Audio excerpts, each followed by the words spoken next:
Hello everyone, welcome back to Eji Valley 2.0 plus two ഇക്കണോമിക്സിലെ micro ഇക്കണോമിക്സിൽ നിന്ന് നിങ്ങൾ എന്തൊക്കെ നാളത്തെ ഓണം എക്സാമിന് വേണ്ടി പഠിക്കണം.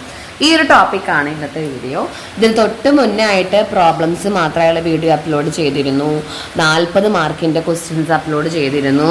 ഒപ്പം കർവുകൾ, അതായത് ഓണം എക്സാമിന് നിങ്ങൾ നിർബന്ധമായും പഠിക്കേണ്ട കർവുകൾ, ഡയഗ്രാംസ് എല്ലാം അപ്ലോഡ് ചെയ്തിരുന്നു. അതൊക്കെ തന്നെ പഠിച്ചാൽ തന്നെ നമ്മളൊരു 80% കവർ ചെയ്ത് കഴിഞ്ഞു കേട്ടോ.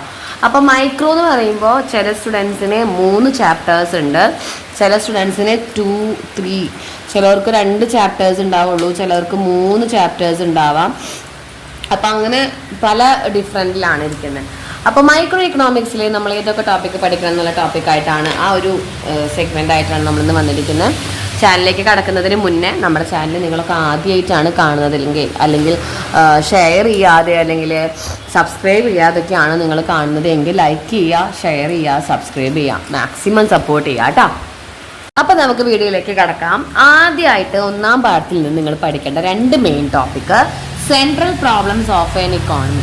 ഒരു ഇക്കോണമിയിലെ 3 പ്രോബ്ലംസ് ആണ് ഉള്ളത്, 3 സെൻട്രൽ ഇഷ്യൂസ് ആണ് ഉള്ളത്. The first one, what to produce in what quantities, അതായത് എന്ത് നിർമ്മിക്കണം, അതുപോലെ എത്രത്തോളം ക്വാണ്ടിറ്റിയിൽ നമ്മൾ നിർമ്മിക്കണം. ഇതിൻ്റെ എക്സ്പ്ലനേഷൻ കൊടുക്കേണ്ടത് കൺസ്യൂമർ ഗുഡ്സ് ആണോ, അല്ലെങ്കിൽ ക്യാപിറ്റൽ ഗുഡ്സ് ആണോ, ലക്ഷറി പ്രോഡക്ട്സ് ആണോ, ഫുഡ് പ്രോഡക്ട്സ് ആണോ, ഏതാണ് നമ്മൾ നിർമ്മിക്കേണ്ടത് എന്നതാണ് ഒരു കൺട്രീനെ സംബന്ധിച്ചിട്ടുള്ള ഫസ്റ്റത്തെ പ്രോബ്ലം. ഇക്കോണമിയാണ്, ഇക്കോണമിയെ സംബന്ധിച്ചുള്ള പ്രോബ്ലം. അപ്പോൾ നമുക്ക് ഫസ്റ്റിലെ അറിയാം, കൂടുതലും പ്രൊഡ്യൂസ് ചെയ്യേണ്ടത് ഫുഡ് പ്രോഡക്ട്സും നാഷണൽ സെക്യൂരിറ്റിയൊക്കെയാണ്. അപ്പോൾ ലക്ഷറി ഗുഡ്സ് മാത്രം ഉണ്ടാക്കിയിട്ട് കാര്യമില്ലല്ലോ. അപ്പോൾ ലക്ഷറി ഗുഡ്സിനേക്കാൾ ഏറ്റവും ഇമ്പോർട്ടൻസ് ഫുഡ് പ്രോഡക്ട്സും നാഷണൽ ഡിഫെൻസ്, നമ്മുടെ നേഷന് സെക്യൂർ നൽകുന്ന സാധനങ്ങളാണ്. രണ്ടാമത്തെ നമ്മുടെ പ്രോബ്ലം എന്ന് പറയുന്നത് ഹൗ ടു പ്രൊഡ്യൂസ്. ഇപ്പം നമ്മൾ തീരുമാനിച്ചു ഫുഡ് പ്രോഡക്ട്സ് ആണ് ഉണ്ടാക്കേണ്ടത്, എങ്ങനെ നിർമ്മിക്കാം, ഹൗ ടു പ്രൊഡ്യൂസിൽ നമ്മൾ എഴുതേണ്ടത് 2 തരം ടെക്നിക്സ് നമുക്ക് യൂസ് ചെയ്യാം. ക്യാപിറ്റൽ ഇൻറ്റൻസീവും അതുപോലെ തന്നെ ലേബർ ഇൻറ്റൻസീവും. ക്യാപിറ്റൽ ഇൻറ്റൻസീവ് എന്ന് വെച്ചിട്ടുണ്ടെങ്കിൽ ഒരുപാട് ക്യാഷ് വേണം, അവിടെ ലേബർ, പണിക്കാർ കുറവ്, മെഷീൻസ് ആണ് അവിടെ യൂസ് ചെയ്യുക. ലേബർ ഇൻറ്റൻസീവ് എന്ന് പറയുമ്പോൾ നമുക്ക് പണിക്കാരെ കൂടുതൽ വെച്ച് മെഷീൻസ് ഒക്കെ കുറവായിരിക്കും, അങ്ങനത്തെ ആൾക്കാരാണ് അവിടെ ചെയ്യുക. അപ്പോൾ ഇതിലേത് വേണം എന്നുള്ളതായിരുന്നു നമ്മുടെ അടുത്ത പ്രോബ്ലം. 3ാമത്തെ പ്രോബ്ലം എന്ന് പറയുന്നത് ഫോർ ഹൂം ടു പ്രൊഡ്യൂസ്, ആർക്ക് വേണ്ടിയിട്ടാണ് നമ്മളിതെല്ലാം നിർമ്മിക്കുന്നത്. ഇവിടെ നമ്മൾ എക്സ്പ്ലനേഷൻ നിങ്ങൾ കൊടുക്കേണ്ടത് ഫാക്ടേഴ്സ് ഓഫ് പ്രൊഡക്ഷൻ ആണ്, ലാൻഡ്, ലേബർ, ക്യാപിറ്റൽ, ഓർഗനൈസേഷൻ, അതിൻ്റെ wages, rent, interest and profit, അതൊക്കെയാണ് നമ്മളവിടെ എക്സ്പ്ലനേഷൻ കൊടുക്കേണ്ടത്. ഓക്കെ, ദെൻ PPC കർവ് എന്താണ്? PPC കർവ് എന്ന് വെച്ചാൽ കോൺവെക്സ് ടു ദ ഒറിജിൻ ആണ്, അതായത് ഗുഡ് 1 ഇവിടെ, ഗുഡ് 2 ഇവിടെ. ഗിവൺ ലെവൽ ടെക്നോളജി യൂസ് ചെയ്ത്, അതായത് എത്രത്തോളം ടെക്നോളജി യൂസ് ചെയ്തിട്ടുണ്ട് നമുക്ക് കയ്യിലുണ്ട്. Given level technology and resources, ഈ 2 സാധനങ്ങളും യൂസ് ചെയ്ത് നമുക്ക് എത്രത്തോളം ഗുഡ്സ് ഉണ്ടാക്കാൻ സാധിക്കും. അതായത് it is the locus point of all the combination of 2 goods, 2 ഗുഡ്സിൻ്റെ കോമ്പിനേഷൻസ് എല്ലാം നമ്മൾ ലോക്കസ് ചെയ്ത് വരയ്ക്കുന്ന ഒരു കർവാണ്. Which is available resources and given level technology. നമ്മളത് പ്രൊഡ്യൂസ് ചെയ്യുന്നത് തന്നിരിക്കുന്ന ടെക്നോളജിയും റിസോഴ്സസും യൂസ് ചെയ്തിട്ടാണ്.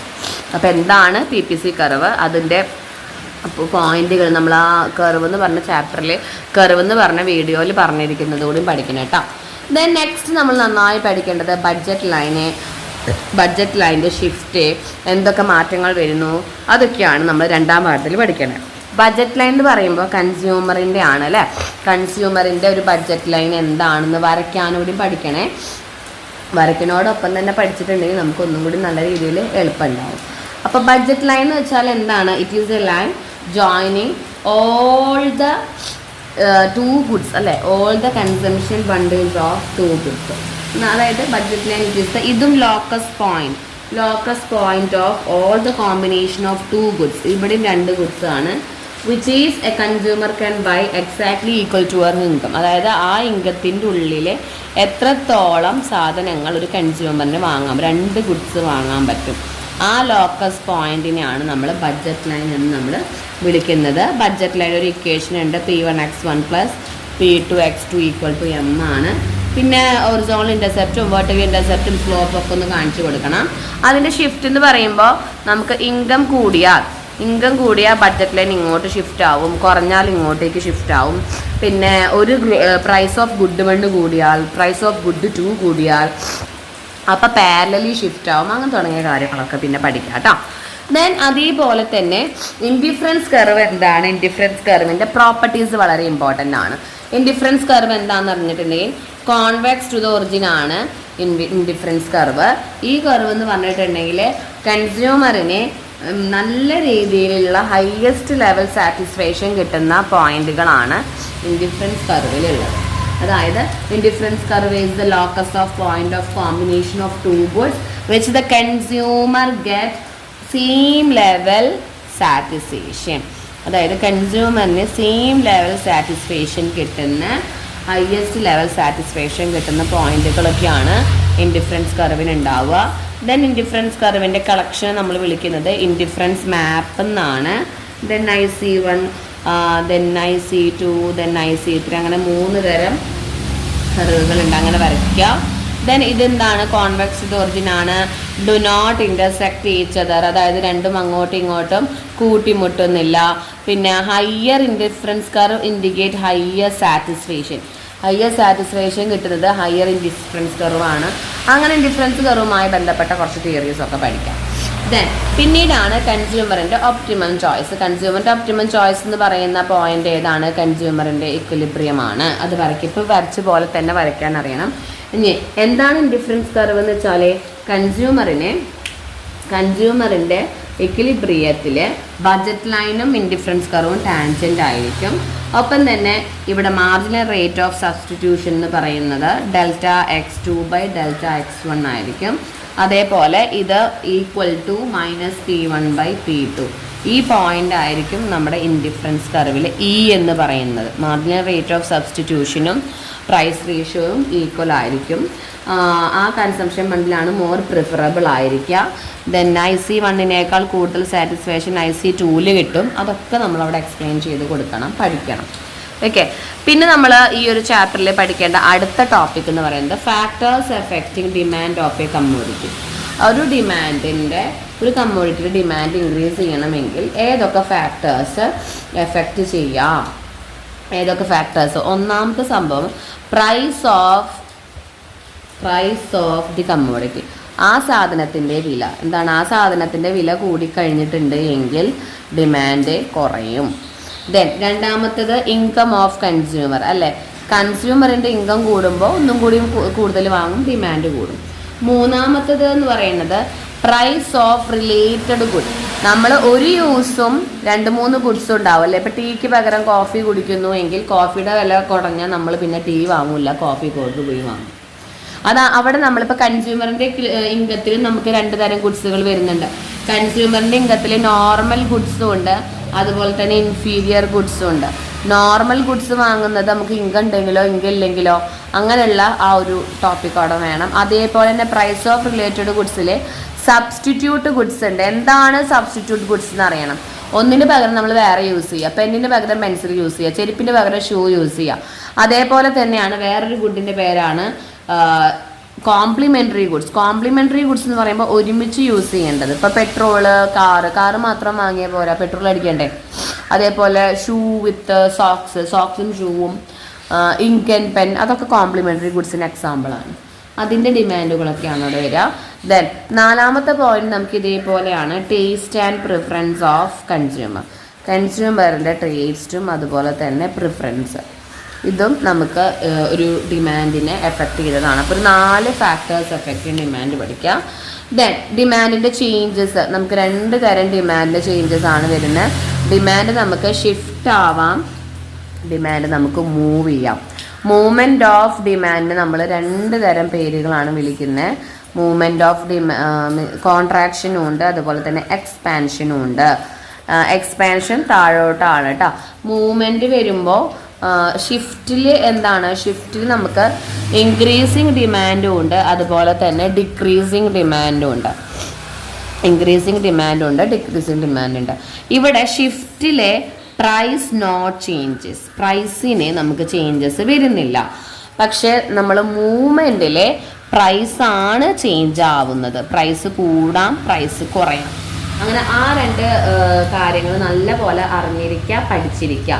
പ്രൈസ് കൂടുമ്പോൾ എന്ത് സംഭവിക്കുന്നു, പ്രൈസ് കുറയുമ്പോൾ എന്ത് സംഭവിക്കുന്നു. പ്രൈസ് കുറയുമ്പോഴാണ് നമുക്ക് എക്സ്പാൻഷൻ വരുന്നത്, പ്രൈസ് കൂടുമ്പോഴാണ് നമുക്ക് കോൺട്രാക്ഷൻ വരുന്നത്. ഇവിടെ നമുക്ക് ഡിമാൻഡ് കൂടുക എന്ന് പറയുമ്പോൾ ഒരു ഡിമാൻഡ് കർവ് ഇങ്ങോട്ടേക്ക് ഷിഫ്റ്റ് ആയി എന്നുള്ളൂ. ഇവിടെ നമുക്ക് ഡിമാൻഡ് കുറയാന്ന് പറയുമ്പോൾ ഇങ്ങോട്ടേക്കാണ് ഷിഫ്റ്റ് ആവുക. കോൺട്രാക്ഷൻ എന്ന് പറയുമ്പോൾ നമ്മളൊരു ഡിമാൻഡ് കർവ് വരച്ച് കഴിഞ്ഞിട്ട് മുകളിലോട്ടാണ് പോകുന്നത് എങ്കിൽ ഇവിടെ നിന്നായിരുന്ന പോയിന്റ് ഇങ്ങോട്ടേക്ക് പോയി. എക്സ്പാൻഷൻ എന്ന് പറയുമ്പോൾ നമുക്ക് ഒരു പോയിന്റ് താഴോട്ടേക്കാണ് പോയത്, ഇവിടെ എ ഇവിടെ ബി, താഴോട്ടേക്കാണ് പോയതെങ്കിൽ അത് എക്സ്പാൻഷനാണ്. ഓക്കെ, ഇത്രയും കാര്യങ്ങൾ ഡിമാൻഡിൻ്റെ ഭാഗത്ത് പഠിക്കുക. Then degrees of elasticity of demand നമ്മൾ പറഞ്ഞതുപോലെ നമ്മളൊരു കർവിൻ്റെ ഭാഗത്ത് പറഞ്ഞിരുന്നു 5 തരം നമുക്ക് ഡിമാൻഡ് കർവുകളുണ്ട്. അതിൻ്റെ പേര് പഠിക്കണം, ഇലാസ്റ്റിസിറ്റി എത്രയാണെന്ന് പഠിക്കണം, 1 ആണോ 2 ആണോ അങ്ങനെയുള്ള കാര്യങ്ങൾ ഇവിടെ പഠിക്കണം. പിന്നെ ഇലാസ്റ്റിസിറ്റി ഓഫ് ഡിമാൻഡ് കണ്ടുപിടിക്കാനുള്ള ഒരു ഇക്വേഷനും പഠിക്കണം കേട്ടോ. ദെൻ പിന്നത്തെ 3-ാം പാഠം ഉള്ളവരുണ്ട് എങ്കിൽ ഇതിൻ്റെ അവിടെ നിന്ന് അങ്ങോട്ട് കണ്ടാൽ മതി. ലോ ഓഫ് വാരിയബിൾ പ്രൊപ്പോർഷൻ വളരെ ഇമ്പോർട്ടൻ്റ് ആണ്. ലോ ഓഫ് വാരിയബിൾ പ്രൊപ്പോർഷൻ എന്താണെന്ന് വെച്ചിട്ടുണ്ടെങ്കിൽ വാരിയബിൾ ഫാക്ടേഴ്സ് ഇൻക്രീസ് ചെയ്യും തോറും, വാരിയബിൾ ഫാക്ടേഴ്സ് ഇൻക്രീസ് ചെയ്യും തോറും എന്താ സംഭവിക്കുന്നത്, എം പിയും ടി പിയും എ പിയും ഒരു പരിധി വരെ കൂടുന്നുള്ളൂ. At a point these are increases up to a point after that the decline. അതായത് ദീസ് ആർ ഇൻക്രീസസ് ഇതെല്ലാം കൂടിക്കൊണ്ടിരിക്കും. എപ്പോൾ മാത്രം, up to a point after that they will decline. ആ പോയിന്റിന് ശേഷം അത് അവരെല്ലാവരും ഡിക്ലൈൻഡ് ആവുന്നുണ്ട്. ഈ ഒരു ലോയാണ് ലോ ഓഫ് വാരിയബിൾ എന്ന് പറയുന്നത്. ഈ ലോ ഓഫ് വാരിയബിളിൻ്റെ ആ ഒരു പിക്ചർ പഠിക്കണം. T P A P, T P M P A P T P 3 stages ഉണ്ട്, 3 സ്റ്റേജസ് ഉണ്ട് ഇതിനെ. ദെൻ ഇവർ തമ്മിലുള്ള റിലേഷൻഷിപ്പ് അതൊക്കെ ഒന്ന് നോക്കാം കേട്ടോ. ദെൻ റിട്ടേൺ ടു സ്കെയിൽ നമ്മൾ പറഞ്ഞ law of variable short run production function ആണ്. റിട്ടേൺ ടു സ്കെയിൽ എന്ന് പറയുമ്പോൾ ലോങ് റൺ പ്രൊഡക്ഷൻ ഫംഗ്ഷൻ ആണ്. First stage, second stage, third stage. ഇവിടെ എന്താ പറയുക, ഇവിടെ നമുക്ക് ഇൻക്രീസിങ് ആണ്, ഇത് കോൺസ്റ്റന്റ് ആണ്, ഇത് നമുക്ക് ഡിമിനിഷിങ് റിട്ടേൺ ടു സ്കെയിൽ ആണ്. ഇവിടെയും ഇതേപോലെ തന്നെ ആ ഒരു സംഭവം പഠിക്കണം. ദെൻ ഷേപ്പ്, നിയമം, അതിൻ്റെ ഒക്കെ കോസ്റ്റ് കർവുകൾ, ഷേപ്പുകൾ, എല്ലാ കോസ്റ്റ് കർവും ടി എഫ് സിയുടെ ഇതാണ്. ദെൻ ഇവിടെ നിന്നുള്ളത് ടി വി സി, ഇത് T C, T V C, T C, T F C. പിന്നെ പാരലൽ ടു എക്സ് ആക്സിസ് ആണ്. അങ്ങനെയൊക്കെ പഠിക്കണം കേട്ടോ. നെയിംസ് എന്ന് പറയുമ്പോൾ യു ഷേപ്പ്ഡ് ആണ്, ബാക്കിയുള്ള എല്ലാവരും യു ഷേപ്പ്ഡ് ആണ്. അതായത് S M C, S A C, A V C ഒക്കെ യു ഷേപ്പ്ഡ് ആണ്. എ എഫ് സി എന്ന് പറയുന്നത് റെക്റ്റാങ്കുലർ ഹൈപ്പർബോളയാണ് കേട്ടോ. ആ ഷേപ്പിൻ്റെ പേര് rectangular hyperbola. Okay, rectangular hyperbola. ഇത്രയും ഷേപ്പുകൾ പഠിക്കാം. ഇതിലെ ഇത്രയും പഠിച്ചാൽ തന്നെ അത്യാവശ്യം മാർക്കായി. പിന്നെ നമ്മൾ 2-3 പ്രോബ്ലംസ് പറഞ്ഞിരുന്നു.